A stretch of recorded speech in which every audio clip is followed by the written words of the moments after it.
Quantum numbers क्या है?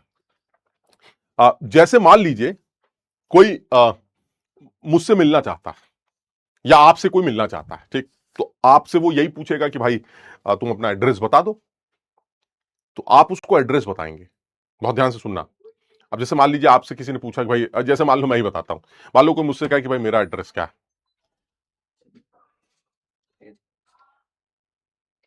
क्या क्या करेगा ये? वो कब तक सही होगा?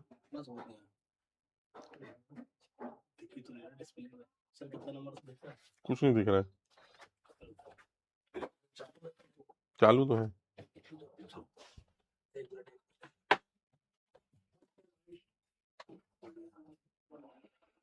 या शोर भी तो जाएगा बच्चों को। बस सही है। घूमता नहीं, बस यही मैं तो ऐसे ही रहता हूँ ना। बस बस बस। देखो कहीं उड़ उड़ ना जाए यार।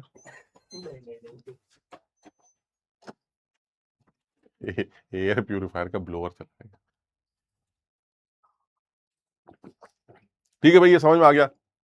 यानी कहने का मतलब ये हुआ कि मान लीजिए जैसे कोई मुझसे पूछे भाई साहब आप कहां रहते हैं, तो तुम बताओ मैं क्या बताऊंगा, मतलब मैं मतलब एक इंसान क्या बोलेगा, एक इंसान क्या क्या बोलेगा, तो जरा समझना। मैं मान लो किसी के साथ मजे ले रहा हूं, तो मैं क्या बोलूंगा कि भाई मेरा नाम ये है, मेरे फादर का नाम ये है, मैं जो हूं सपोज ऐसी कोई इलाका ले लेता हूं कि मैं जो हूं मालवीय नगर में रहता हूं, नहीं मैं जो हूं दिल्ली में रहता हूं। अब तुम सोचो, तुमको अगर कोई ये कहे कि भाई दिल्ली में रहते हैं, तो आप मुझसे मिलने आ जाएंगे दिल्ली में? सर मिलने तो आ जाएंगे लेकिन मिल नहीं पाएंगे। आप समझो दिल्ली बहुत बड़ी है सर। थोड़ा सा और आगे बात करिए, तो उसने बताया कि भाई दिल्ली के इस मोहल्ले में रहते हैं और इस मोहल्ले के इस मकान नंबर में रहते हैं, इस मकान के जो चारों तरफ जो है मेरे मकान के बगल में एक पीले रंग का गेट है, उस पीले रंग के गेट के सामने एक तालाब है, तालाब में भैंसें लौटती हैं, और फिर उस तालाब के 2 किलोमीटर आगे एक पार्क है, पार्क में जो है लोग सुबह सुबह टहलने आते हैं, और फिर जब उस पार्क से 3 किलोमीटर आगे बढ़ेंगे तो आपको जो है एक स्टेडियम मिलेगा। मतलब सर ये क्या बता रहे हो आप? हमने कहा इस एड्रेस बता रहे हैं, एक भी चीज झूठ नहीं बोल रहे हैं, सारी चीजें सही है इसके अंदर, कि भाई तालाब भी है और ये भी है वो भी है, सब सही है, मतलब आप सब मतलब ऐसे बोल रहा हूं सब सही है, लेकिन एड्रेस इसको नहीं कहते ना सर। तो मैंने कहा कि मेरा एड्रेस किसको कहते हैं? भाई मैंने आपको अपने बारे में इतनी सारी चीजें बताई हैं, क्या गलत क्या करा मैंने तो ऐसा ही सब कुछ बताया आपको। कह रहा नहीं, address is the minimum information required जिसकी वजह से मैं आपसे मिल सकूं, उसे बोलते हैं एड्रेस। आप समझ रहे मेरी बात को? सब लोग इस बात को समझने की कोशिश करो कि मुझे एक अपने बारे में वो मिनिमम इंफॉर्मेशन दे दो ताकि मैं आपसे मिलने आ जाऊं, इसे बोलते हैं एड्रेस। गलत तो ये भी नहीं है कि आपके बगल में ये है, आपके तालाब है और ये बगल वाला गेट है, उसके बगल में 2 मकान आगे जो है वो लाल रंग का गेट है, सब सही चल रहा है, हम ये नहीं कह रहे वो गलत है, लेकिन हमें उसकी जरूरत नहीं है। एड्रेस ये चीज होगी कि भाई आप मुझे अपने बारे में 2-4 बातें बताइए, मैं आपसे मिलना चाहता हूं, बात खत्म। तो आप अपने बारे में क्या बताते हैं कि भाई जनरली अगर कोई मुझको चिट्ठी भेजना चाहता है या मुझको मिलना चाहता है, तो भाई मेरा नाम लिखेगा, मेरे पापा का नाम लिख देगा, समझो फादर का नाम लिख दिया ज्यादा से ज्यादा, और उसने जो है वो शहर डाल दिया, मोहल्ला डाल दिया, मकान नंबर डाल दिया, इससे ज्यादा क्या है यार? आप समझ बात को, पहुंच जाएगी चिट्ठी हमारे पास, खत्म। ठीक है, ये इससे ज्यादा डिटेल में थोड़ा लिखेगा कि चिट्ठी में खुद एक चिट्ठी है, एड्रेस खुद एक चिट्ठी है कि भाई ऐसा ये साहब है, इनके फादर ये है, इनका मोहल्ला ये है, फलाना धमाका, इनके बगल वाला गेट चेक कर लेना, पीला वाला होना चाहिए, पीले वाले के आगे 2 किलोमीटर आगे दौड़ के आना कि तुम्हें दिखाई दे रहा कोई मॉल है, स्टेडियम है कि नहीं, और उसके बाद लौट के आना, चेक करना सामने तालाब है कि नहीं, और ये भी देखना भैंसे लौट रही कि नहीं लौट रही। तो अरे भाई हमें आपसे मिलना था, हमें इतना लंबा थोड़ा कोई आपकी चिट्ठी चाहिए एड्रेस, हमें तो 2-4 बातें, यानी वो मिनिमम इंफॉर्मेशन जो आप अपने बारे में दे दें उसे एड्रेस कहा जाता है, ताकि आपसे मुलाकात हो सके। बिल्कुल उसी तरह से किसी मल्टी इलेक्ट्रॉन सिस्टम में, मल्टी इलेक्ट्रॉन सिस्टम जैसे जो हमारे एटम्स होते हैं, एटम में 10 electron, 20 electron, 15 electron, 18 electron, 50 electron, बहुत कुछ होते हैं सर। तो वो जो मल्टी इलेक्ट्रॉन सिस्टम है, उस मल्टी इलेक्ट्रॉन सिस्टम में अगर किसी एक पर्टिकुलर इलेक्ट्रॉन से मुलाकात करना चाहता हूं, तो मुझे उस इलेक्ट्रॉन का एड्रेस पता होना चाहिए। यानी एक एटम के अंदर किसी इलेक्ट्रॉन के एड्रेस को डिफाइन करना ही हम सीखने जा रहे हैं, और जो फैक्टर्स उसके एड्रेस को डिफाइन करने जा रहे हैं वो हमारे क्वांटम नंबर्स। यानी क्वांटम नंबर वो रिक्वायर्ड सेट है किसी इंफॉर्मेशन का जो किसी भी एटम के अंदर किसी इलेक्ट्रॉन से मुलाकात करने के लिए जरूरी है। यानी एक तरह से देखा जाए तो what is quantum number? Quantum number किसी भी एटम के अंदर किसी इलेक्ट्रॉन का एड्रेस है। क्लियर? समझ में आ गया? तो हमने कहा भाई ठीक है, किसी इलेक्ट्रॉन का एड्रेस है, लेकिन अब ये करा कैसे जाएगा? तो मैंने कहा देखिए बिल्कुल उसी तरह से जैसे आपके लिए किया जाता है। तो मैं एक बार अपने लिए बताता हूं। अपने लिए मतलब इंसान के लिए बताता हूं और फिर तुम्हें इस आइटम के ऊपर अप्लाई करके दिखाता हूं। ठीक, सबसे पहली बात, मैं आपसे मिलना चाहता हूं, बताइए आपके शहर में रहते हैं। तो मैंने कहा कि दिल्ली आ जाओ, ऐसे मान लो ऐसे बोल दिया दिल्ली आ जाओ। तो उसने कहा भाई दिल्ली में आ गया, मिल लोगे तुम मुझसे, दिल्ली में आके मुलाकात हो जाएगी? नहीं नहीं, उसने कहा नहीं नहीं नहीं, मुलाकात तो नहीं हो पाई। तुम दिल्ली में आने के बाद सर 3 तरह के मोहल्ले उसको दिखाई देने लगेंगे। मान लीजिए उसको एक मोहल्ला दिखाई दे रहा है मयूर विहार, एक मोहल्ला दिखाई दे रहा है साउथ एक्स, एक मोहल्ला दिखाई दे रहा है उसको जो है द्वारिका, द्वारका। तो उसको द्वारका दिख रहा है। उसने कहा भाई सर हम यहां दिल्ली में आ गए लेकिन बहुत सारे इलाके हैं सर, आप किस इलाके में रहते हैं? तो इसका मतलब ये हुआ मुझसे मिलने के लिए सबसे पहले उसको शहर पता होना चाहिए। जब वो शहर में आएगा तो उसके बाद शहर के अंदर तमाम मोहल्ले होंगे, इलाके होंगे, आपको यह बताना पड़ेगा कि आप किस इलाके में रहते हैं। अब आप साथ सब समझ लीजिए कि अगर मैंने उससे कह दिया कि मैं साउथ एक्स में रहता हूं और वो साउथ एक्स में आके खड़ा हो गया कि भाई साहब मैं मिलने आ गया, मिल लोगे तुम मुझसे? साउथ एक्स में आते ही क्या तुमसे मुलाकात हो जाएगी? नहीं नहीं सर, साउथ एक्स में आने के बाद जैसे ही मैं साउथ एक्स के अंदर घुसा, मैंने कहा एक मकान ये, एक मकान ये, एक मकान ये, एक मकान ये। सर आप किस मकान में रहते हैं? यानी आपको तीसरा क्या एड्रेस देना होगा, आपको बताना पड़ेगा कि आपका मकान नंबर क्या है। क्लियर है? समझ में आ गया? और जैसे ही मैं अपना मकान नंबर बताऊंगा, आप मकान की घंटी बजाएंगे, मैं आपसे मुलाकात करने आ जाऊंगा। मेरी बात समझ रहे हैं? इलेक्ट्रॉन्स के लिए भी यही है सर, बहुत जल्दी समझ जाना इस बात को। इलेक्ट्रॉन्स के लिए भी यही है कि आप अगर किसी इलेक्ट्रॉन से मुलाकात करना चाहते हैं तो आपको सबसे पहले उस इलेक्ट्रॉन का शहर पता होना चाहिए, जिसको ऑर्बिट कहा जाता है। इलेक्ट्रॉन फर्स्ट ऑर्बिट में है, सेकंड ऑर्बिट में है, थर्ड ऑर्बिट में है, फोर्थ ऑर्बिट में है, दैट इज शहर। वो पूरा एक शहर है जिसमें बहुत सारे लोग रहते हैं। आप समझ रहे हैं? उस शहर में बहुत सारे इलाके हैं और उन इलाकों में बहुत सारे कमरे हैं। जैसा हर बार होता है, यही होता है शहर के साथ। शहर, उसके अंदर के इलाके और इलाकों के अंदर मकान, यही होता है। उसी तरह से एटम के अंदर भी सर, एटम का शहर है वो ऑर्बिट, जहां पर वो इलेक्ट्रॉन पाया जाता है। सर इलेक्ट्रॉन ऑर्बिट में नहीं रहता है सर। कोई मुझसे पूछे तुम कहां रहते हो, तो मैं ये थोड़ा ना कहूंगा पूरा दिल्ली में रहता हूं। अरे भाई मैं अपने कमरे में मकान में रहता हूं भाई। एक्चुअली मेरी लोकेशन, मेरा मकान है जिसको ऑर्बिटल कहा जाता है। मेरी बात समझना इस बात को, मेरी बात सब लोग समझ रहे हैं? यानी मैं ये बताना चाह रहा हूं कि ठीक है मैं दिल्ली शहर में हूं, मान लीजिए मैं दिल्ली शहर में हूं, लेकिन एक्चुअली तो उस दिल्ली के इस पर्टिकुलर लोकेलिटी के इस पर्टिकुलर मकान में पाया जाता हूं। उसी तरह से इलेक्ट्रॉन, इलेक्ट्रॉन ये कहता है कि सर आप तो कह रहे थे ऑर्बिट का कॉन्सेप्ट फर्जी है। नहीं नहीं नहीं, समझो बात को। इलेक्ट्रॉन ये कहता है कि मैं इस ऑर्बिट में हूं, लेकिन उस ऑर्बिट में कहां? मेरी बात सब लोग समझ रहे हैं ना? तो इसका मतलब हुआ इलेक्ट्रॉन ने ये बोला कि भाई मैं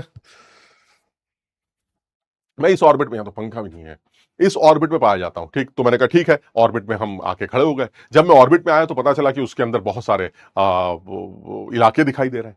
वो इलाके होते हैं सब शेल। एस इलाका, पी का इलाका, डी का इलाका और एफ का इलाका, एस पी डी एफ, ये हमारे इलाकों के नाम। तो जैसे ही मुझे उसने ऑर्बिट का नाम बताया कि भाई साहब मेरा ऑर्बिट जो है वो, ये ऑर्बिट क्या है मेरे लिए? शहर। जैसे उसने शहर का नाम बताया, उसने बताया मेरे शहर का नाम है 2, तो मैं सेकंड शहर में आके खड़ा हो गया, दैट इज ऑर्बिट नंबर 2। जब मैं सेकंड शहर में आया तो मुझे यह पता चला कि मुझे उसके अंदर 2 इलाके दिखाई दे रहे हैं, एक एस इलाका, एक पी इलाका।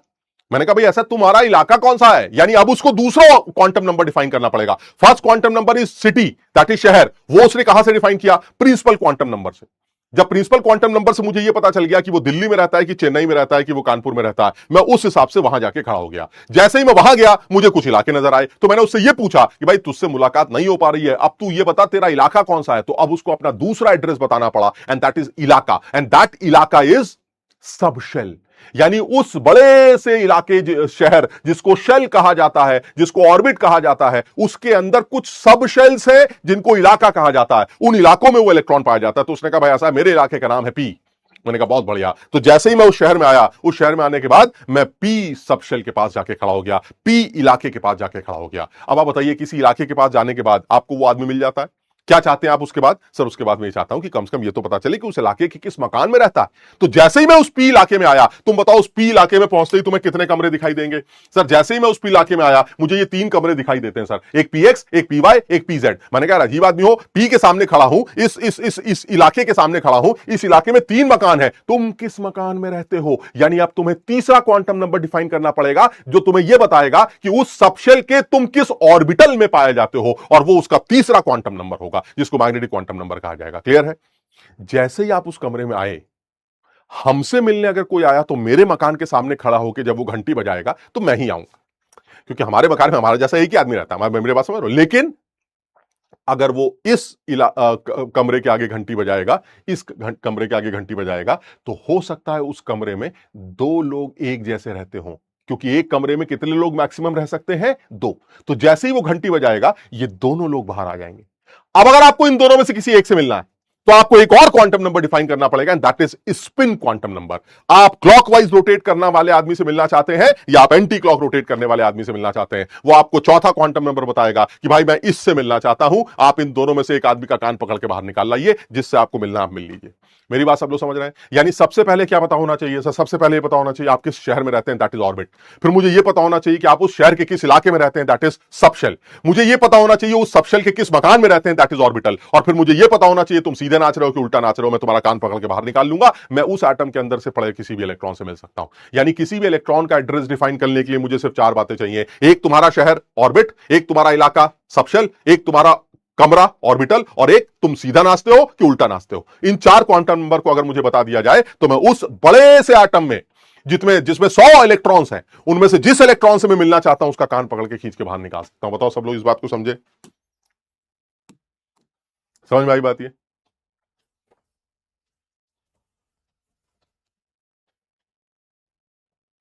चल क्या लग रहा है?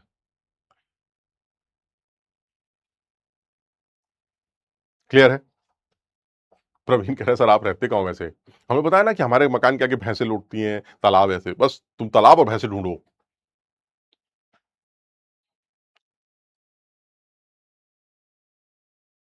ठीक है, तो अब सर अब कुछ बचा नहीं, मतलब अब आप इसको जितना कॉम्प्लिकेट करना चाहें कॉम्प्लिकेट कर लीजिए, और जितना आसान करना चाहें आसान कर लीजिए। सर हम बात तो आपकी समझ गए, अब मुझे सिर्फ याद रखना है। क्या याद रखना है? मुझे ये याद रखना है कि क्वांटम नंबर्स में जो पहला क्वांटम नंबर जिसको आप ऑर्बिट से डिफाइन कर रहे थे, जिसको आप शहर कहते हैं, आप उसके बारे में दो चार बातें याद करवा दीजिए। तो अब वो दो चार बातें याद करनी है, बिना दिमाग लगाए, बिना उल्टी सीधी बकवास किए। यानी बहुत सिंपल है।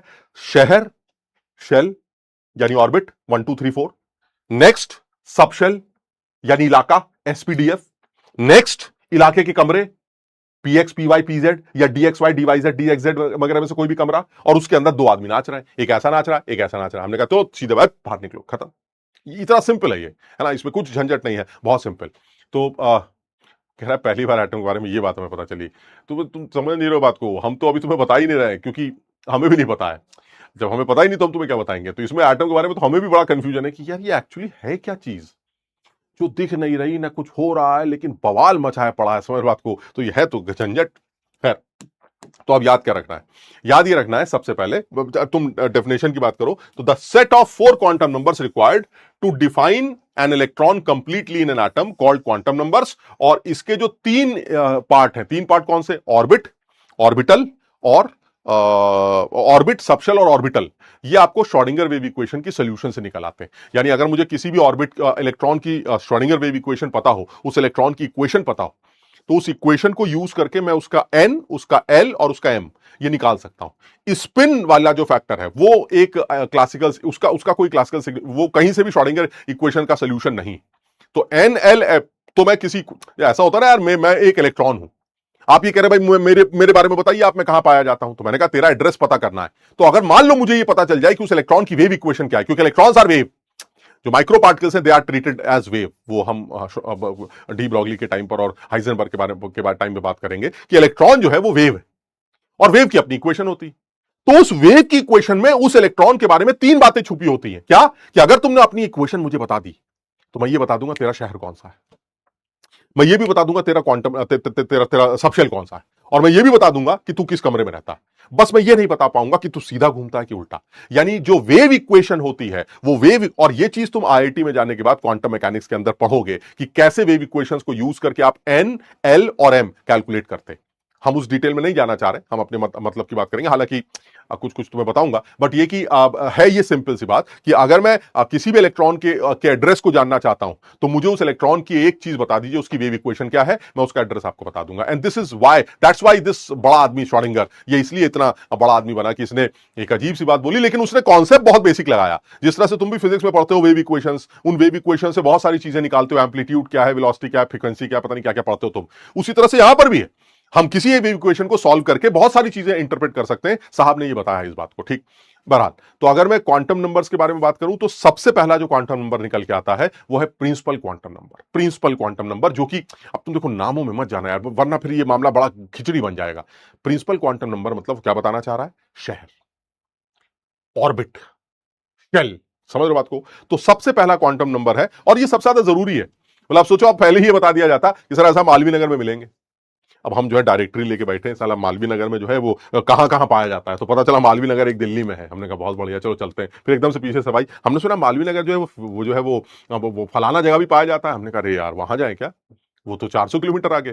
फिर जब वहां पहुंचे तो पता चला नहीं मालवीय नगर तो वहां भी पाया। यानी आपको अगर पहले में ही बता दूं कि मैं मालवीय नगर में रहता हूं, तब तो सभी खराब हो गया मामला। मेरी बात सब लोग समझ रहे हैं? तो इसलिए मुझे सबसे पहले आप बताइए कि मैं अब सबसे पहले कहां पहुंचूं। तो मैं सबसे पहले जो है एक शहर में पहुंचूंगा, दैट इज क्वांटम नंबर, पहला वाला जिसको प्रिंसिपल क्वांटम नंबर एन कहा जाता है। अब ये एन क्या क्या करता है, इसको रट डालो, एकदम कुछ नहीं दिमाग लगाना, सीधे सीधे रट डालते हैं। एन के बारे में अगर बात करते हैं तो N describes the size of the electron. बिल्कुल समझ में आती है हमें बात, क्यों? क्योंकि मैंने पढ़ा है, जब मैं बोर मॉडल पढ़ रहा था तो वहां पर भी यह बात बताई गई थी कि एन की वैल्यू से आप किसी भी ऑर्बिट की रेडियस कैलकुलेट कर सकते हैं। हम बोर का मैथमेटिकल इंटरप्रिटेशन जब तुम्हें देंगे तो तुम्हें उसकी बात समझ में आ जाएगी कि एन की वैल्यू चेंज करोगे तो उस एटम का रेडियस वो चेंज होता रहेगा। तो यानी एन क्या करता है, एन उस वेव के साइज को रिप्रेजेंट करता है, उसकी टोटल एनर्जी को रिप्रेजेंट करता है। तो आपने इस बात को याद कर लिया कि जो प्रिंसिपल क्वांटम नंबर है, it describes the size of the electron wave and total energy of the electron. इसकी जो वैल्यू है ये 1 2 3 4 में से कुछ भी हो सकती है। अब ये समझ रहे हो बात को? इसको दिल्ली कलकत्ता नहीं लिख सकते, वो तो हम अपने लिए लिख सकते हैं, लेकिन इसके लिए तो ये 1 2, यही है वो शहर जिसके बारे में हम बात कर रहे थे। पहला शहर, दूसरा शहर, तीसरा शहर, चौथा शहर, यानी जो इसकी वैल्यू है वो इंटीग्रल वैल्यू कुछ भी हो सकती है। आप इसको केएलएम से भी डिफाइन कर सकते हैं। लेकिन इंपॉर्टेंट बात यह है कि जिस शहर की आप बात कर रहे हैं उस शहर में जितने इलाके होते हैं वो उतने ही होते हैं जो शहर का नंबर होता है। यह इंपॉर्टेंट आ गई।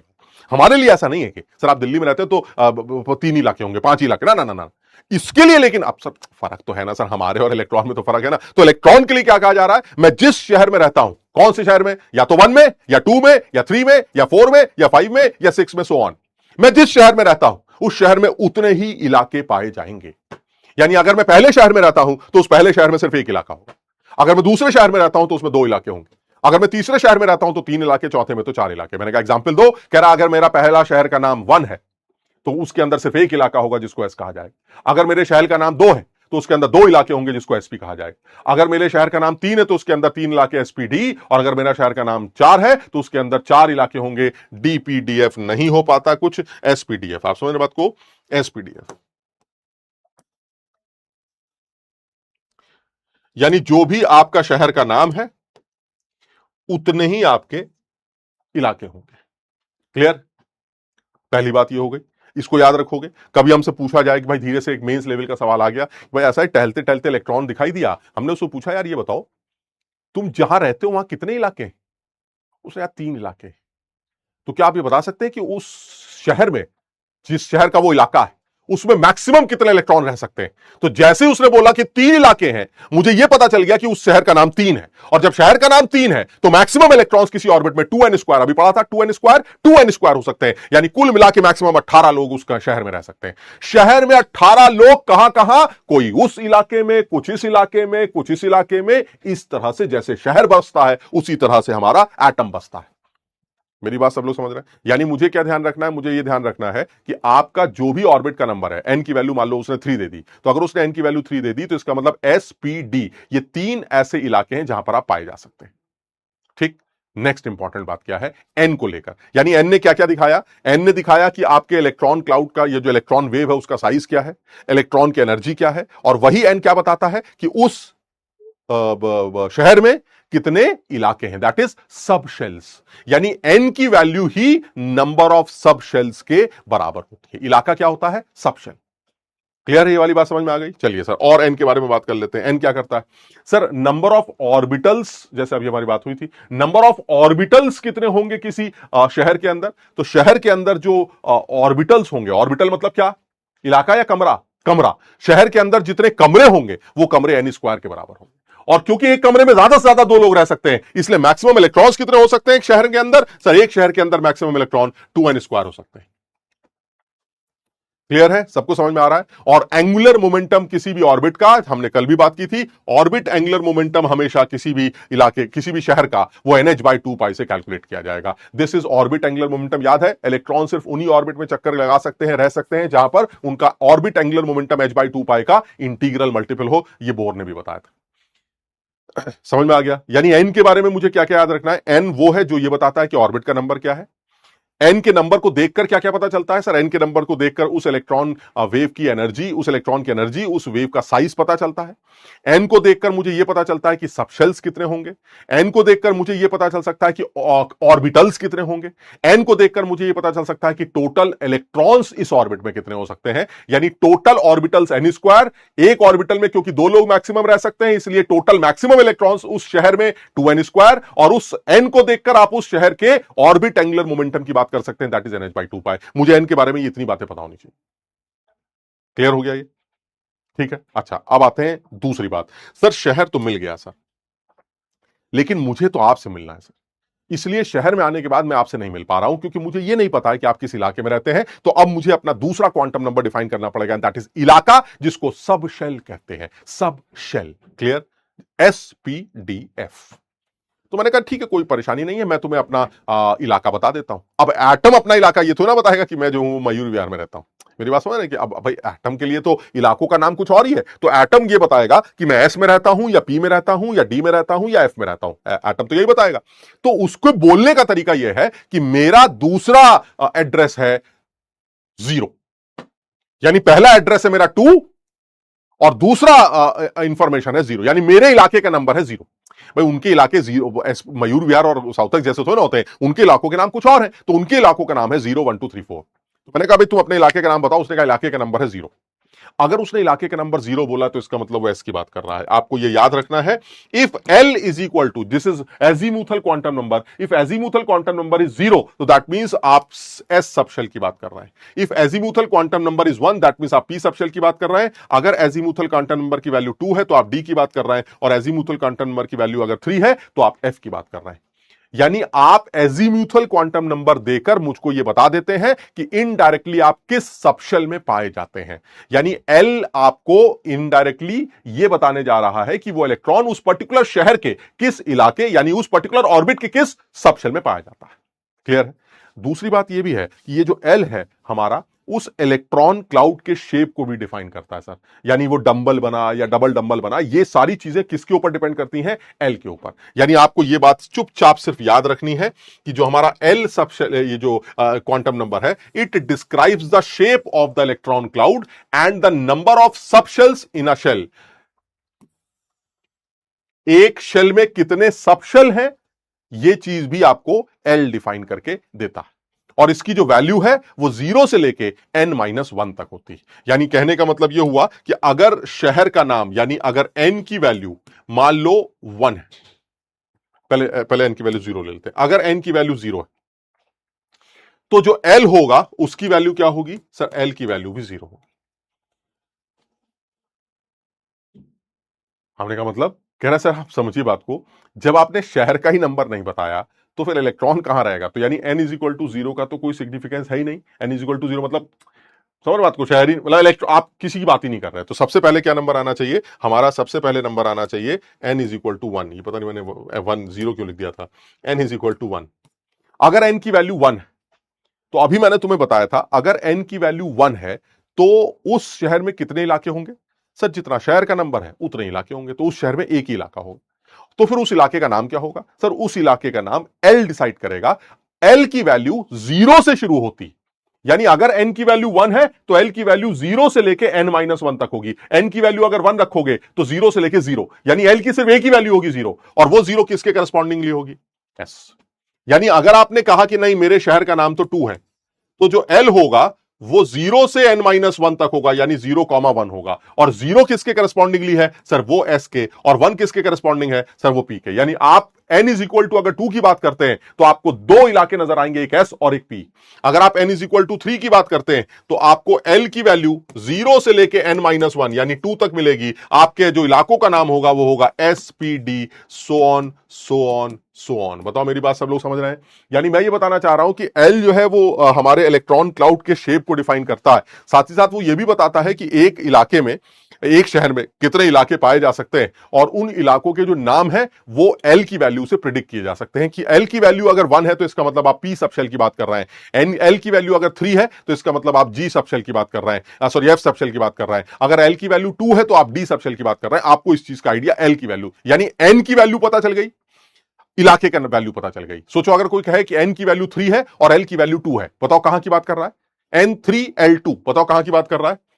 N3L2 कहां की बात कर रहा है सर? वो बात कर रहा है 3D की। सर आप 3D की बात कर रहे हैं सर। N3 है, इसका मतलब क्या हुआ सर? N3 का मतलब शहर का नाम 3 हो गया, और L2 है तो सर L2 है तो इसका मतलब आप D की बात कर रहे हैं, क्योंकि L2 किसके लिए है सर? L2 D के लिए। यानी आप जिस इलेक्ट्रॉन से मिलना चाहते हैं आपको 3D के पास पहुंचना पड़ेगा सर। जैसे ही आप 3D के सामने खड़े होंगे सर आप कंफ्यूज हो जाएंगे। क्यों? क्योंकि D तो 5 होते ना सर। 3D तो इलाका हो गया ना सर, थर्ड शहर का D इलाका, D इलाके में 5 कमरे होते हैं। आपको कमरे का भी तो नंबर पता होना चाहिए सर। हाँ, तो इसका मतलब मुझे एक और क्वांटम नंबर पता होना चाहिए, दैट इज कमरे का number, that is third quantum number. मेरी बात समझ रहे हैं? लेकिन अभी मैं जरा इस L के बारे में पूरी बात करता हूं। तो L के लिए और क्या क्या ध्यान रखना है? Number of orbitals in a subshell is 2l+1। एक सबशेल में कितने ऑर्बिटल्स होंगे? वो 2l+1 के बराबर होगा। यानी जैसे मान लीजिए L की वैल्यू 0 है, तो L की वैल्यू अगर 0 है तो उसके अंदर जो कमरे होंगे वो सिर्फ एक ही होगा। 2l+1 का मतलब L की वैल्यू 0 रखोगे तो 1 आएगा। और वो तुम्हें पता भी है, L की वैल्यू अगर 0 रखते हैं तो क्या बनता है? L की वैल्यू 0 रखने से S बनता है। और S में कितने कमरे होते हैं सर? S में एक ही कमरा होता है। यही तो वही बात, S में तो एक ही कमरा होता है। ये हो गया। इसी तरह से अगर आप P की बात करेंगे उसमें 3 कमरे होंगे, D की बात करेंगे उसमें 5 कमरे होंगे, F की बात करेंगे उसमें 7 कमरे होंगे। यानी कुल मिला के ये कह रहा है कि number of orbitals in a subshell they are equal to 2l+1। Sir लेकिन आपने ये कहा कि सबशेल मतलब इलाका, यानी एक इलाके में कितने कमरे होंगे? वो 2l+1 होगा। सर लेकिन अभी तो आपने बताया था टोटल नंबर ऑफ कमरे n² के बराबर होते हैं। वो क्या था सर? वो n² पूरे शहर के कमरों की बात कर रहा है, वो किसी इलाके के कमरे की बात नहीं कर रहा है। यानी n की वैल्यू अगर 3 है तो उस थर्ड शहर में कुल कमरे n² होंगे और टोटल आदमी 2n² होंगे। वो पूरे शहर को लेके n की वैल्यू को अंदर क्या है उससे इससे मतलब नहीं है कि इस इलाके में कितने हैं, इस इलाके में कितने। n की वैल्यू तो सिर्फ ये बताती है कि टोटल कमरे इलाके कितने हैं मेरे शहर में, जितना n उतने ही इलाके, उस इलाकों में कमरे n²। अब किस इलाके में कितने मुझे से मतलब नहीं, और इस पूरे शहर में आदमी 2n²। यानी n की जो वैल्यू है वो पूरे शहर के बारे में बात करती है। इस शहर में इतने इलाके हैं, इस शहर में टोटल इतने कमरे हैं, और इस शहर में टोटल इतने आदमी। खत्म। लेकिन L क्या बताता है? L कहता है इस शहर के इस इलाके में इतने कमरे हैं, दैट इज 2l+1। उन इलाकों के इन कमरों में लोग कितने? 2 टाइम्स 2l+1, क्योंकि एक कमरे में ज्यादा कितने लोग रह सकते हैं? 2। तो दिस इज 2 टाइम्स 2l+1। यानी ये जो इंफॉर्मेशन है ये उस इलाके के कमरे और उस इलाके के लोगों की है। जो n वाली इंफॉर्मेशन थी n² एंड 2n², वो पूरे शहर के इलाके और पूरे शहर के पूरे शहर के कमरे और पूरे शहर के लोगों के लिए था। सब लोग समझ रहे हैं ना? बच्चों को कंफ्यूजन होता है सर। अभी तो आपने बताया था टोटल नंबर ऑफ ऑर्बिटल जो होते हैं वो n² के बराबर होते हैं। वो मैंने बताया था कि उस अगर n की वैल्यू के करस्पॉन्डिंगली बोलोगे तो पूरे शहर के अंदर टोटल कितने कमरे होंगे? n²। और पूरे शहर में लोग कितने होंगे? 2n² maximum. लेकिन अगर आप किसी पर्टिकुलर लोकेलिटी की बात करते हैं तो उस पर्टिकुलर लोकेलिटी में कितने कमरे होंगे वो L डिसाइड करेगा, एंड दैट इज 2l+1। और उस लोकेलिटी में मैक्सिमम कितने लोग रह सकते हैं, तो that is 2 times 2l+1। Clear है? L की वैल्यू और क्या बताती है सर? L की वैल्यू ऑर्बिटल एंगुलर मोमेंटम, ये बहुत इंपॉर्टेंट है। कहां से आता है फॉर्मूला इन सब चक्करों में नहीं पढ़ेंगे, लेकिन इंपॉर्टेंट क्या है सर? जिस तरह से अभी आपने ऑर्बिट एंगुलर मोमेंटम की बात की थी NH/2π, उसी तरह से सर ऑर्बिटल एंगुलर मोमेंटम के बारे में भी आपको बात करनी चाहिए, एंड दैट इज h/2π√LL+1। ये बहुत इंपॉर्टेंट है। इस पर सवाल 1-2 बार पूछे जा चुके हैं, बच्चों को ये फॉर्मूला नहीं पता होता इसलिए वो गलत करके आते हैं। h/2π√LL+1, this is the formula.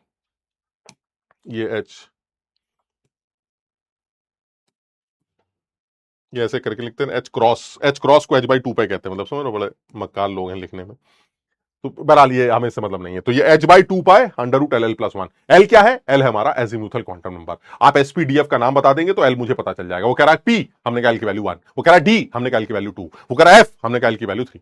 मुझे L की वैल्यू शहर के नाम को सबशेल को देखकर पता चल जाती है। ठीक है, सबको समझ में आ गया? यानी ये बहुत इंपॉर्टेंट है। ऑर्बिटल एंगुलर मोमेंटम अगर आपको निकालने के लिए कहा जाए तो h/2π√LL+1 होगा, और L की वैल्यू फिक्स है सर। SPDF के लिए L वैल्यू फिक्स है, वो यहां लिखी गई। यानी कोई आपसे पूछे कि 3s का ऑर्बिटल एंगुलर मोमेंटम और 5s का ऑर्बिटल एंगुलर मोमेंटम सेम है, क्योंकि 3s में L की वैल्यू 0 है और 5s में भी L की वैल्यू 0 है, क्योंकि s के लिए तो L हमेशा 0 होता है, चाहे वो तुम्हारे शहर का s हो चाहे वो मेरे शहर का s हो। The orbital angular momentum is fix. यानी कभी हमसे यह पूछ ले कि शहर बदलने से अगर इलाका कॉमन है, यानी उस शहर में भी वही इलाका है और इस शहर में भी वही इलाका है, तो क्या ऑर्बिट एंगुलर मोमेंटम सेम आएगा? तो आप कहिएगा पागल हो, ऑर्बिट एंगुलर मोमेंटम तो शहर के नाम के ऊपर डिपेंड करता है, लेकिन ऑर्बिटल एंगुलर मोमेंटम वो लोकेलिटी के ऊपर डिपेंड करता है। If the localities are same, the orbital angular momentum will be same. So either it is 3s और 5s। s है तो l 0 है, अगर s है तो l 0 है, और अगर l 0 है तो आंसर हमारा 0 है। मेरी बात समझ रहे हैं? तो चाहे वो 3s हो चाहे 5s हो, the orbital angular momentum is 0। लेकिन ऑर्बिट एंगुलर मोमेंटम वो 3h/2 पाए और 5h/2 पाए, क्योंकि वो 3 और 5 के ऊपर डिपेंड करता है। ऑर्बिट एंगुलर मोमेंटम वो ऑर्बिट के नंबर पर, और ऑर्बिटल एंगुलर मोमेंटम वो ऑर्बिटल एल के नंबर पर डिपेंड करता है। क्लियर हो गया? नेक्स्ट क्वांटम नंबर की बात करते हैं। नेक्स्ट क्वांटम नंबर है मैग्नेटिक क्वांटम नंबर। ज्यादा इसमें अकल नहीं लगाएंगे, सिर्फ एक बात याद रखेंगे कि magnetic quantum number electron cloud के ओरिएंटेशन को डिफाइन करता है, यानी एक्स एक्सिस के अलॉन्ग होगा कि वाई एक्सिस के अलॉन्ग होगा, उस ऑर्बिटल के शेप, वो क्या कहते हैं, ओरिएंटेशन यानी उसकी डायरेक्शन को डिफाइन करता है। शेप को कौन डिफाइन करता है? एल। उसके डायरेक्शन को कौन डिसाइड करता है? एम। तो ये इसकी जो वैल्यू है वो -l से +l होती है, यानी 0 को अगर इंक्लूड कर दे तो -l to +l including 0, that is the value of m। This is magnetic quantum number. समझो बात को। तो यानी अगर मान लीजिए कोई हमसे कहे कि भाई p की बात कर रहे हैं, तो p ये है आपका, ये p है, इस p में 3 कमरे हैं, तो इस p के लिए l कितना है? 1। P के लिए L कितना होता है? 1। तो इस मैग्नेटिक क्वांटम नंबर जो है वो उस कमरों के मकान नंबर को बताता है। तो यानी अगर आप P के सामने खड़े होकर ये कहते हैं कि मुझे 3 कमरे दिखाई देते हैं, मुझे कमरे का नंबर बताओ, तो वो कमरे का नंबर बताता है -l से +l इंक्लूडिंग 0। तो यानी -l क्या हुआ? -1, +l क्या हुआ? +1 इंक्लूडिंग 0। तो -l से +l including 0 they are the मकान नंबर। आप सोचो कितना अच्छा हो गया। एक आदमी मुझसे कह रहा है कि मेरा n की वैल्यू 3 है, ऐसी ऐसी सिर्फ बोल रहा हूं, L की वैल्यू 1 है और M की वैल्यू 0 है, क्या आप मुझसे मिलने आएंगे? तो मैं उससे कहूंगा बिल्कुल मैं आता हूं तुम्हारे पास। जैसे उसने M की वैल्यू 3 बोली, मैं शहर के आगे खड़ा हो गया। जैसे मैं शहर के आगे आया, मैंने कहा अरे भाई तुम किस इलाके में रहते हो? उसने कहा सर L = 1 है। मैं समझ गया P इलाके में रहता है। मैं P के सामने जाके खड़ा हो गया। फिर मैंने आवाज लगाई, अबे यार P में 3 कमरे हैं, तू किस कमरे में रहता है? उसने कहा सर मेरे कमरे का नंबर है 0। मैं 0 वाले कमरे के आगे खड़ा हो गया। मैंने घंटी बजाई, मैंने कहा हाँ भाई, पता चला 2 आदमी निकल आए। इसका मतलब मुझे एक और क्वांटम नंबर चाहिए ताकि मैं उस आदमी से मिल सकूं जिससे मैं मिलना चाहता हूं, and that is spin quantum number. The last is spin quantum number. यानी स्पिन क्वांटम नंबर क्या कहता है? स्पिन क्वांटम नंबर ये कहता है जो कि एक प्रोबेबिलिटी है। यानी कहने का मतलब, या तो मैं सीधा घूमूंगा उस कमरे में या उल्टा घूमूंगा, तो किसी भी एक डायरेक्शन में घूमने की जो प्रोबेबिलिटी है वो क्या है? हाफ। जैसे होता है कि सिक्के को उछालोगे तो हेड आने की प्रोबेबिलिटी क्या है? तो हेड आने की प्रोबेबिलिटी +1/2 है, +1 मतलब हाफ है, और माइनस आने की प्रोबेबिलिटी मतलब टेल्स आने की प्रोबेबिलिटी वो हाफ है। तो इसी तरह से स्पिन का या तो क्लॉकवाइज या एंटी क्लॉक, तो या तो आप तो प्रोबेबिलिटीज आइदर क्लॉक और anti, the probabilities half. Plus और माइनस इसलिए लगा दिया ताकि ये कि भाई एक अगर सीधा घूम रहा है तो उसको प्लस बोल दो, एक उल्टा घूम रहा है तो माइनस। हालांकि एंटी क्लॉक और क्लॉक का प्लस माइनस से कोई लेना देना नहीं होता। हाँ ये जरूर है कि अगर एक को +1/2 बोला गया है तो दूसरे को फिर -1/2 बोला जाएगा, बस ये। मेरी बात समझ? तो यहां पर जैसे मैंने लिख दिया ना क्लॉकवाइज स्पिनिंग माइनस और एंटी क्लॉक से, इसका कोई बहुत ज्यादा सिग्निफिकेंस नहीं है। बट ये कि अगर मैंने किसी एक को क्लॉकवाइज स्पिनिंग वाला बोला तो दूसरा वाला एंटी क्लॉकवाइज स्पिनिंग का होगा। यानी अगर एक को आपने +1/2 बोला तो दूसरा -1/2, इसको -1/2 बोलोगे तो वो +1/2। इसलिए plus minus is not important. Important is the value of S. The value of S is always for any electron, it is either +1/2 और इट इज -1/2। और इस हाफ का कोई सिग्निफिकेंस नहीं। आप समझ रहे? जैसे कोई ये कहे कि सर हाफ की वैल्यू तो लग रहा है श्रोडिंगर वेव इक्वेशन को सॉल्व करके आइए ना। हाफ सिर्फ प्रोबेबिलिटी है, या तो सीधा घूमोगे या उल्टा घूमोगे, and that probability of any direction घूमना इज हाफ। प्लस और माइनस इसलिए लगा दिया ताकि मैं उस हाफ को डिस्टिंग्विश कर सकूं। क्लियर है? समझ में आ गया? अब सोचो उसने बता दिया सर मेरा तो जो है स्पिन है वो सीधा वाला है, बस अंदर गए, घंटी बजाई, दोनों लोग बाहर आए, हमने कहा सीधा वाला कौन है? कह रहा मैं हूं। चलो बाहर निकलो, खत्म, मुलाकात हो गई, उस इलेक्ट्रॉन से मुलाकात हो गई। ये है क्वांटम नंबर। अच्छा, अब एस के बारे में जल्दी से जो हमें याद रखना है वो याद कर लेते हैं। एस की मदद से मैं 2 चीजें बहुत अच्छी तरह से निकालता हूं। वो है सबसे पहले मैग्नेटिक मूवमेंट, बहुत इंपॉर्टेंट है। आगे जब आप डी ब्लॉक एलिमेंट्स पढ़ेंगे, कोऑर्डिनेशन कंपाउंड्स पढ़ेंगे, तो वहां पर ये मैग्नेटिक मूवमेंट आपको हर कॉम्प्लेक्स के लिए निकालना पड़ेगा। हर कॉम्प्लेक्स के लिए मैग्नेटिक मूवमेंट कैलकुलेट करो, तो उसके लिए मुझे फॉर्मुला एकदम क्लियर होना चाहिए। Magnetic movement is √NN+2 Bohr magneton. ये NN+2 Bohr magneton is the unit. N is the number of unpaired electrons, N हमारे नंबर ऑफ अनपेयर्ड इलेक्ट्रॉन्स होंगे। वो कैसे निकलेंगे वो अभी हम देख लेंगे। तो जैसे मान लीजिए ऐसा कुछ हो गया कि एक शहर है, उस शहर का एक कमरा है, इलाका है, और उस इलाके में मान लीजिए ये ऐसे 3 लोग मुझे दिखाई दे रहे हैं। तो अगर कोई पूछता है कि बताइए अब इन तीनों का जो है वो मैग्नेटिक मोमेंट कितना है, तो तीनों अनपेयर्ड है, तो मैंने एन की वैल्यू क्या रख दी 3। अगर एन एन मतलब अनपेयर्ड इलेक्ट्रॉन, ये वो प्रिंसिपल क्वांटम नंबर नहीं है भाई, समझ लो, ये जो एन है this is not principal quantum number, this is number of unpaired electrons. तो यहां पर क्योंकि नंबर ऑफ अनपेयर्ड इलेक्ट्रॉन 3 है, तो answer is 3 into 5 that is √15 bore magnetron. तो आपको ये सब लोग इस बात को याद रखेंगे कि जो हमारा मैग्नेटिक मूवमेंट है, जब भी कभी किसी एटम के लिए निकालेंगे आप या किसी आयन के लिए निकालेंगे, तो उसकी वैल्यू √10n+2 बोर मैग्नेट्रॉन से निकाली जाएगी। आखिरी बात क्या है इस और क्वांटम नंबर्स के अंदर, आखिरी बात आती है वो है h/2π√SS+, this is spin magnetic moment. तुम्हें याद है हम लोगों ने अभी तक ऑर्बिट एंगुलर मोमेंटम की बात की थी sir, spin angular orbit angular momentum NH/2π था। फिर जब आप ऑर्बिटल के पास गए तो ऑर्बिटल एंगुलर मोमेंटम निकल के आया h/2π√LL+1। अब आप स्पिन एंगुलर मोमेंटम की बात कर रहे हैं, वो है h/2π√SS+1 है। ठीक है,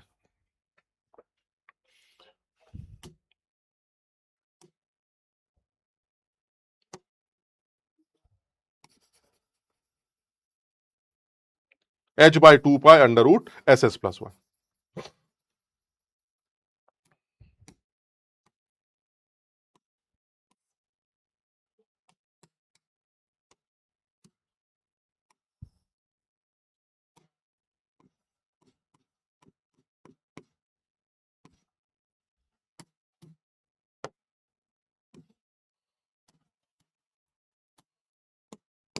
क्लियर है?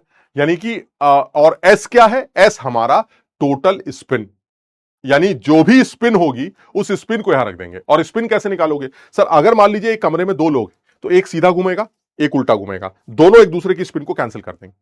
लेकिन अगर कमरे में एक ही आदमी है तो उसकी अपनी एक स्पिन होगी, कितनी होगी, हाफ। दूसरा आदमी हाफ, यानी जितने अनपेयर्ड इलेक्ट्रॉन्स हैं अगर मैं उसको हाफ से मल्टीप्लाई कर दूं तो मुझे टोटल स्पिन पता चल जाएगी, दैट इज एस। यानी यहां पर जो एस लिखा गया है वो एस बहुत इंपॉर्टेंट है, सब लोग इस बात को याद रखेंगे। जो एस लिखा गया है वो क्या है, S is maximum spin off the atom. S की वैल्यू कैसे निकलेगी, half into number of unpaired electron. ये है मेरा एस, और इस एस को निकालकर इस एस की वैल्यू को यहां पुट कर दिया जाएगा, आपको स्पिन एंगुलर मोमेंटम पता चल जाएगा उस पर्टिकुलर एटम या आयन का। यानी ये बात सब लोग ध्यान रखेंगे। यानी मेरे ख्याल से तुम्हारे पास इस टाइम एक जो तुम्हारे दिमाग में बात आ रही है वो ये आ रही है कि हमें ये कैसे पता चलेगा कि अनपेयर्ड इलेक्ट्रॉन्स कितने हैं।